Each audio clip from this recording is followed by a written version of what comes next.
우리가 굳이 유전이라고 해도 어디까지를 유전이라고 할 거냐 하는 거를 우리가 분명히 짚고 넘어가야 되겠더라. 근데 지금은 어때요?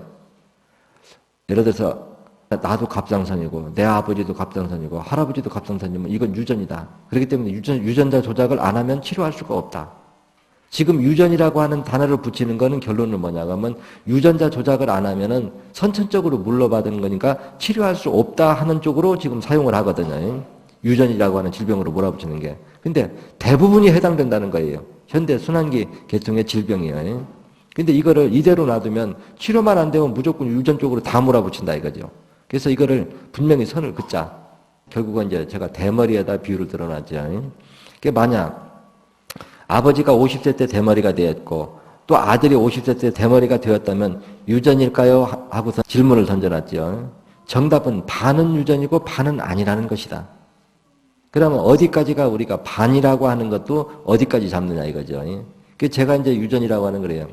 할아버지 때도 태어날 때부터 대머리, 아버지 때도 태어날 때부터 대머리, 또 손주도 태어날 때부터 대머리면 이건 100% 유전이라는 겁니다.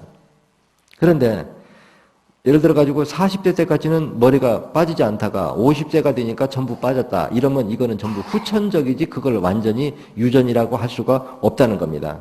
이건 이제 머리에다가 우리가 예를 들면데 예를 들어서 할머니 갑상선 암으로 돌아가셨고 친정어머니가 갑상선 암으로 돌아가셨고 그 대가 3대를 물려서 쭉 한 50세 때 갑상선 암으로 다 돌아가셨다고 그러면 이게 유전일 거냐 하는 겁니다. 지금은 유전이에요. 그러니까 아프면 집안에 아픈 사람 있습니까? 하고 병원에 묻잖아요. 그러면은 이제 앞에 대머리부터 따져보면 돼요. 우리가 태어날 때부터 속에서부터 암을 갖고 나왔다고 하면 하지만 40대에서는 암이 없다가 50대에 암이 발생했다. 그러면 40대에서는 머리가 빠지지 않다가 50대에 빠졌다.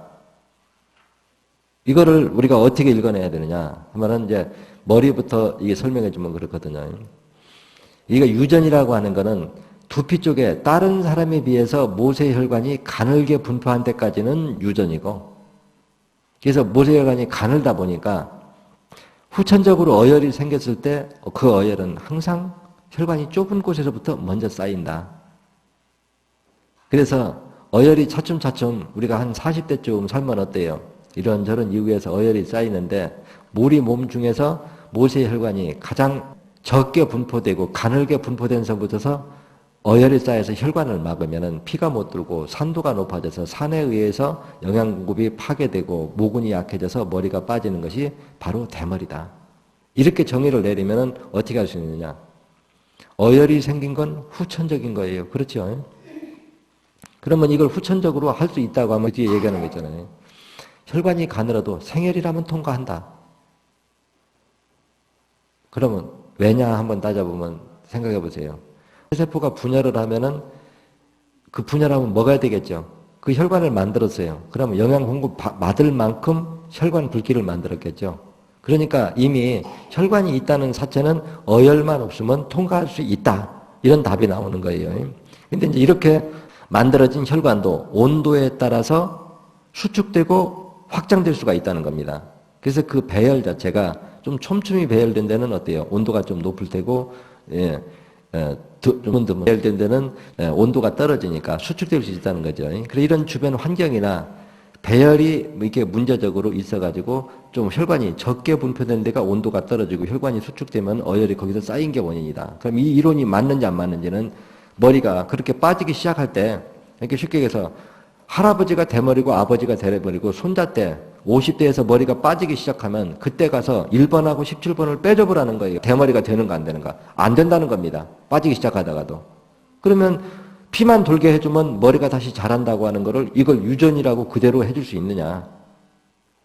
그래서 반은 유전이고 반은 유전이 아니다 하고 정의를 내리는 게 어혈이 생긴 거는 후천적이고 유전은 다른 사람에 비해서 머리에 모세혈관이 좀 적게 분포된 것만까지만 유전이다.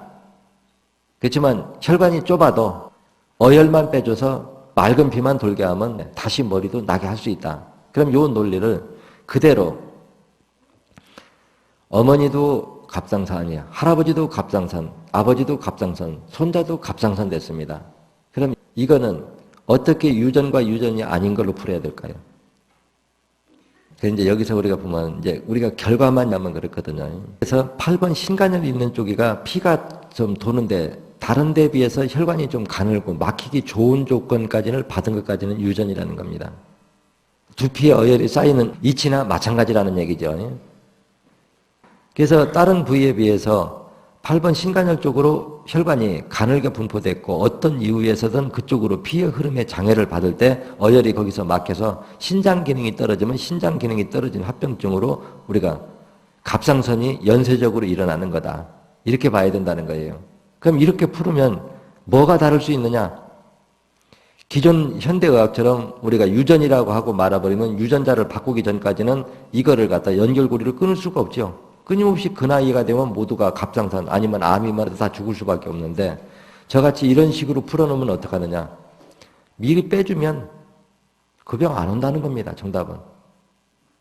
그게 중요한 거예요. 그렇죠. 시각을 어떻게 보느냐 하는 게 이렇게 보면은 반은 후천적이고 반은 우리가 유전이라고 제가 푸는 게 어때요? 오히려 이게 더 정확한 거 아니에요? 그래서 우리가 생명의 우리가 정확하게 풀러가면은 유전이라고 하는 한계점은 분명히 그어야 된다.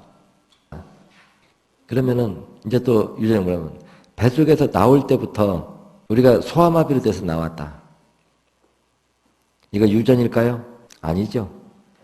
그러면 왜 아니다고 하느냐? 산모의 타켈이 태아 쪽으로 들어가서 다리 쪽으로 가는 혈관을 막혔기 때문에 한쪽 다리가 못 자란 거지. 유전적으로 소아마비를 계속 끊임없이 놓는 건 아니다. 근데 그 부모가 또 자식을 놔도 또 소아마비는 놓을 수 있다. 왜? 신장 기능을 회복시키지 않고 또 자식을 놓는 한 있게 되는 겁니다. 그러니까 이제 이런 이치를 안다고 하면 결국 어때요? 제가 주장하는 게 시집가서 애 놓기 전에 2368번 사연에서 몸 건강하게 만들어 놓고 애 놓으면은 자식 건강하게 키울 수 있다는 겁니다. 그럼 우리가 방부제나 각종 이런 음식을 먹고 어혈이 쌓여서 이놈이 신간혈 쪽에 막히고 그로 인해서 우리가 잘못된 아이를 낳고 이제 이러는 것도 우리가 이런 이치만 이렇게 유전으로만 몰아붙이지 않고 해석을 하면 어때요? 다 풀어내가지고 예방도 할 수 있고 치료도 할 수 있고 해결책이 동시에 나온다는 거죠. 그래서 어느 각도로 보느냐는 대단히 중요하다는 거죠. 그래서 이 논리의 신빙성을 위해 실험을 하는 것도 가능하다. 아버지도 대머리고 아들도 대머리일 때 1번과 17번 시력회를 사혈해보라. 탈모 현상으로 빠지던 머리는 중단되고 빠진 머리는 새롭게 나서 다시 정상으로 자랄 것이다. 대머리 자체가 유전이라면 머리가 나지 않아야 하겠지만 머리가 다시 나는데 100% 유전이라 할 수 없지 않는가 하고 반문해놨죠. 그렇죠?